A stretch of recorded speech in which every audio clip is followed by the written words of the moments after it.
독감이 돌고 있습니다. 그런데 이번 독감 그냥 지나칠 수준이 아닙니다. 기침, 열, 몸살 같은 익숙한 증상뿐만 아니라 갑작스러운 숨가쁨이나 심한 피로감처럼 의외의 증상으로 병원을 찾는 사람들이 늘고 있어요. 특히 어르신들에게는 치명적일 수 있다는 사실 알고 계셨나요? 심지어 면역력이 약한 분들에게는 독감이 단순한 감기를 넘어 폐렴, 심장질환, 뇌졸중 같은 치명적인 합병증으로 이어질 가능성도 큽니다.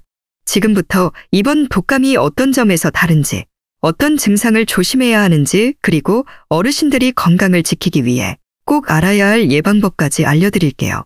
끝까지 함께 하시면 독감으로부터 건강을 지킬 수 있는 가장 중요한 팁을 얻으실 수 있을 겁니다. 어르신들이 건강하게 겨울을 날 수 있도록 꼭 시청해주세요. 안녕하세요. 여러분들의 같이 있는 시간 가시TV입니다. 독감의 증상은 대부분 비슷하게 시작됩니다. 심한 발열, 전신의 몸살 같은 통증, 인후통, 기침, 가래와 같은 호흡기 증상이 대표적이죠. 하지만 이번 독감은 조금 다릅니다.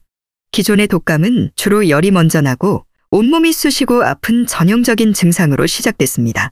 증상이 심하긴 하지만 보통 5일 정도 지나면서 차츰 나아졌고 일주일 안에 회복되는 경우가 많았어요.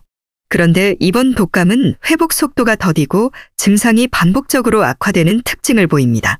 이번 독감은 발열과 전신 통증, 무력감 같은 기본적인 증상 외에도 콧물과 코막힘처럼 감기와 비슷한 증상까지 동반되는데요. 그래서 처음엔 단순 감기로 착각하는 분들도 많습니다. 문제는 증상이 단순히 오래가는 정도가 아니라 열이 떨어졌다가 다시 오르고 기침과 가래가 2주 이상 지속되기도 한다는 겁니다. 특히 콧물이나 인후통, 기침이 다시 심해지는 경우도 흔하고 그로 인해 몸살과 같은 피로감이 계속 반복되죠. 이런 증상은 면역력이 약한 어르신들에게 더 부담이 될 수 있습니다. 몸이 충분히 회복될 시간 없이 증상이 오래 가다 보니 폐렴 같은 2차 감염으로 이어질 위험도 높아질 수 있어요. 이번 독감의 또 다른 특징은 호흡기 증상이 심하다는 겁니다. 기침이 오래가면서 가래가 잘 배출되지 않거나 숨 쉬는 것이 불편해지는 사례가 많아졌어요. 특히 만성질환을 가진 분들은 이런 증상이 더 심하게 나타날 수 있어서 각별한 주의가 필요합니다.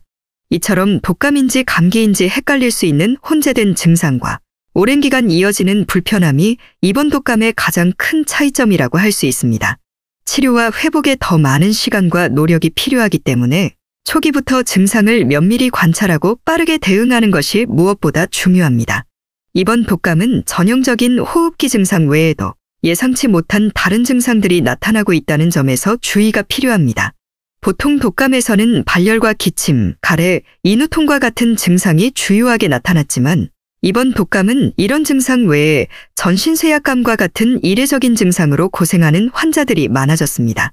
특히 이번 독감에 걸린 환자들은 전신의 통증과 발열 이후에도 피로감이 극도로 심해지고 근육에 힘을 주기 어려운 상태에 빠지는 경우가 많습니다.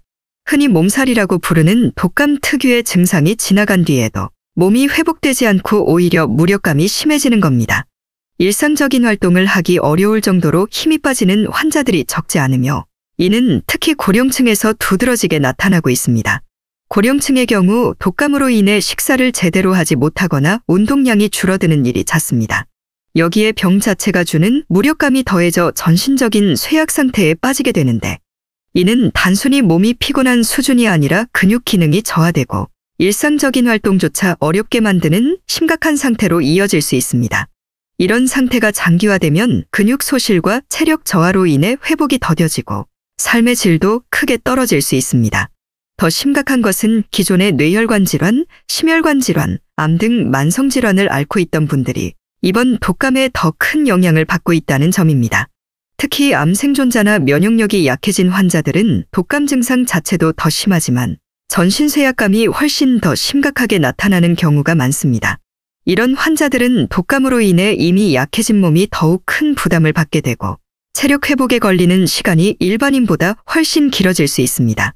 이번 독감의 또 다른 문제는 환자들이 호소하는 무력감이 단순히 몸의 피로에 그치지 않고 정신적 고통으로도 이어진다는 점입니다. 계속되는 쇠약감과 무기력증으로 인해 우울감을 느끼는 사례가 보고되고 있으며 이는 특히 고령층에서 더 심각한 문제로 작용하고 있습니다. 활동량이 줄어들고 회복이 더뎌지면서 정신적 스트레스가 증가해 전반적인 건강 상태가 더 악화되는 악순환이 일어날 수 있습니다. 전문가들은 이번 독감의 이러한 특이한 증상이 단순히 바이러스의 특징 때문만이 아니라 우리 몸의 면역 반응이 지나치게 활성화되면서 나타나는 결과일 가능성도 제기하고 있습니다. 독감 바이러스와 싸우는 과정에서 몸의 에너지가 과도하게 소모되면서 회복 시간이 길어지고 이로 인해 무력감과 근육쇠약 같은 부작용이 더 두드러진다는 것이죠. 독감에 걸렸을 때 가장 중요한 건 적절한 치료와 충분한 회복 시간을 가지는 것입니다. 이번 독감은 증상이 오래 지속되고 강하게 나타나는 경우가 많아 초기 대응이 무엇보다 중요한데요. 어떻게 치료해야 빠르게 회복할 수 있을지 구체적으로 알아보겠습니다. 독감에 걸리셨다면 가장 먼저 해야 할 일은 병원을 방문해 정확한 진단을 받고 적절한 치료를 시작하는 것입니다. 이번 독감은 감기보다 증상이 심하고 오래가기 때문에 자가진단으로 대처하기보다는 의사의 처방에 따라 약물 치료를 받는 것이 매우 중요합니다. 특히 이번 독감은 전신쇠약감과 호흡기 증상이 길게 이어지는 경향이 있어 이를 완화하기 위해 항바이러스제나 증상 완화제를 적절히 사용하는 것이 필요합니다. 약물 치료는 독감 증상을 줄이고 회복 시간을 단축하는 데 큰 도움이 됩니다. 평소에 약을 잘 드시지 않는 분들이라도 이번만큼은 의사의 처방을 믿고 약물을 복용하시는 것이 좋습니다. 치료를 미루거나 약을 제대로 복용하지 않으면 증상이 악화되거나 합병증으로 이어질 가능성이 높아지기 때문입니다. 독감은 단순히 휴식만으로 회복되는 경우도 있지만 증상이 심하거나 고령자, 만성질환자들에게는 특히 위험할 수 있어 전문적인 치료가 필수적입니다. 약물 치료와 함께 반드시 챙겨야 할 것은 충분한 영양 섭취입니다. 독감에 걸리면 고열과 전신 통증으로 인해 식욕이 저하되는 경우가 흔한데 이로 인해 적절한 영양 공급이 이루어지지 않으면 회복 속도가 더뎌질 뿐 아니라 다양한 합병증이 발생할 수 있습니다. 바이러스와 싸우는 동안 몸은 평소보다 더 많은 에너지를 필요로 합니다. 이때 에너지원인 음식 섭취가 부족하면 체내 저장된 지방과 근육을 분해해 에너지를 끌어쓰게 되며 이 과정에서 체력이 크게 소모되고 회복이 지연됩니다. 식욕이 크게 떨어진 경우에는 소화가 쉬운 음식을 자주 나누어 섭취하는 것이 좋습니다. 예를 들어 따뜻한 미음이나 죽 같은 부드럽고 부담 없는 음식은 위장에 자극을 주지 않으면서도 필요한 에너지를 공급할 수 있습니다. 하루에 한두 번 많이 먹으려고 하기보다는 하루 4-5번 소량씩 자주 섭취하는 방식이 효과적입니다. 특히 수분 섭취도 잊지 말아야 합니다.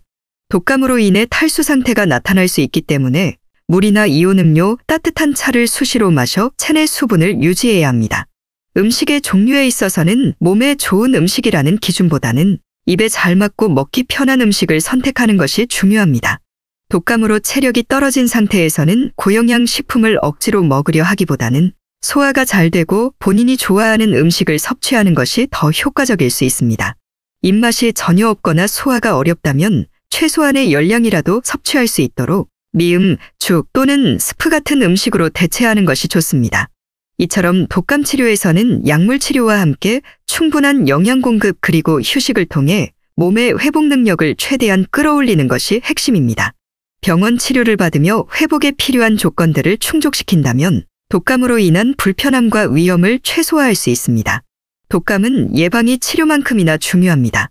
특히 독감은 몸이 피곤하고 과로한 순간에 면역력이 떨어지면서 걸리는 경우가 많기 때문에 평소 생활 습관과 식습관을 관리하는 것이 무엇보다 중요합니다. 그렇다면 독감을 예방하기 위해 어떤 점들을 신경 써야 할까요? 독감을 예방하려면 가장 먼저 몸의 에너지를 유지하는 것이 중요합니다. 과로하거나 활동량이 많아 피로가 쌓였을 때, 특히 음식 섭취까지 줄어들면 몸의 혈액순환이 저하되고 면역력이 급격히 떨어질 수 있습니다. 이런 상태에서는 독감 바이러스에 더 쉽게 노출될 수 있으므로 피로가 누적되지 않도록 신경 써야 합니다. 활동량이 많거나 과로한 날에는 열량이 높은 간식이나 음식을 적절히 섭취해 몸에 에너지를 보충하는 것이 중요합니다. 예를 들어 견과류, 바나나, 달걀 또는 고구마와 같은 간단한 음식을 섭취하면 몸에 빠르게 에너지를 공급할 수 있습니다. 이는 피로로 인해 떨어진 신체 기능을 회복시키고 면역력을 유지하는 데 큰 도움이 됩니다. 또한 독감이 유행하는 시기에는 평소보다 운동 강도를 조절하고 휴식 시간을 늘리는 것이 필요합니다. 고강도 운동은 몸에 무리를 주어 면역력을 일시적으로 떨어뜨릴 수 있기 때문에 이 시기에는 가벼운 스트레칭이나 산책 같은 저강도 운동으로 대체하는 것이 좋습니다. 운동 후에도 충분한 휴식을 취하며 몸이 회복할 시간을 주는 것이 중요합니다. 영양 섭취 또한 독감 예방의 핵심 요소 중 하나입니다. 탄수화물, 지방, 단백질을 골고루 포함한 균형 잡힌 식사를 통해 몸에 필요한 영양소를 충분히 공급해야 합니다. 특히 면역력 강화를 위해 비타민C가 풍부한 과일과 채소, 단백질이 풍부한 육류와 생선, 그리고 건강한 지방을 포함한 식단을 유지하는 것이 좋습니다. 독감 예방의 가장 효과적인 방법 중 하나는 예방접종입니다. 그렇다면 지금이라도 독감 예방접종을 맞는 것이 좋을까요? 독감은 보통 초가을부터 시작해 이듬해 4월에서 5월까지 유행합니다. 그렇기 때문에 아직 예방접종을 하지 않은 분들이라면 지금이라도 접종을 고려하는 것이 좋습니다. 특히 고령자, 만성질환을 앓고 있는 분들, 암생존자, 면역억제제를 복용 중인 분들은 독감에 걸렸을 때 증상이 더 심각하게 나타날 수 있기 때문에 반드시 접종을 추천드립니다. 65세 이상 어르신들은 독감 예방접종이 특히 중요합니다. 어르신들은 면역력이 상대적으로 낮아 독감에 걸릴 위험이 높을 뿐 아니라 독감으로 인한 합병증도 발생할 가능성이 크기 때문입니다. 예방접종은 독감으로부터 보호할 수 있는 가장 효과적인 방법 중 하나로 접종 후 약 2주가 지나면 약 70% 정도의 예방효과가 나타나는 것으로 알려져 있습니다. 물론 예방접종이 모든 것을 막아주는 것은 아닙니다. 남은 30%의 예방은 평소 생활습관에서 나옵니다. 예방접종 후에도 손 씻기, 마스크 착용, 충분한 영양 섭취와 휴식을 통해 면역력을 유지하는 것이 매우 중요합니다. 예방접종과 함께 올바른 생활습관을 병행한다면 독감으로부터 훨씬 더 안전하게 보호받을 수 있습니다. 지금이라도 접종이 가능하다면 늦었다고 생각하지 말고 가까운 병원이나 보건소에서 상담을 받아보는 것을 추천드립니다. 특히 고위험군에 속하는 분들은 독감 예방접종으로 자신을 보호하는 것이 무엇보다 중요합니다. 독감은 우리 생활 속에서 흔히 접할 수 있는 질환이지만 방심하면 큰 위험으로 이어질 수 있습니다. 특히 고령자나 만성질환자들에게는 더욱 주의가 필요한데요. 오늘 알려드린 정보가 여러분과 가족의 건강을 지키는 데 작은 도움이 되었으면 좋겠습니다. 예방접종과 올바른 생활 습관으로 독감은 충분히 예방할 수 있습니다. 건강은 미리 챙기는 게 가장 중요한 법이니까요. 여러분의 남은 삶을 가치 있는 시간으로 만들어드리기 위해 더 좋은 정보로 찾아오겠습니다. 영상 시청해 주셔서 감사드리고 구독과 좋아요 꼭 부탁드리겠습니다. 감사합니다.